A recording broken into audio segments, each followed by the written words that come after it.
Friends ఇదంతా చెక్క అయితే పెట్టుకున్నా. ఈ చెక్క మీద ఇలా వేసుకొని ఇవన్నీ చిన్న చిన్న ముక్కలుగా అన్నీ కట్ చేసుకోవాలన్నమాట. చిన్న చిన్న ముక్కలుగా కట్ చేసుకుంటే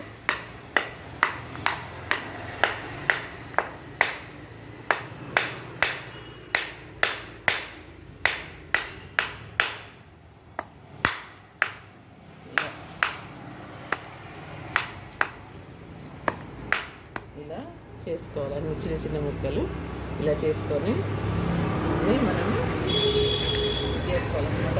పెద్దది కూడా కట్ చేస్తా.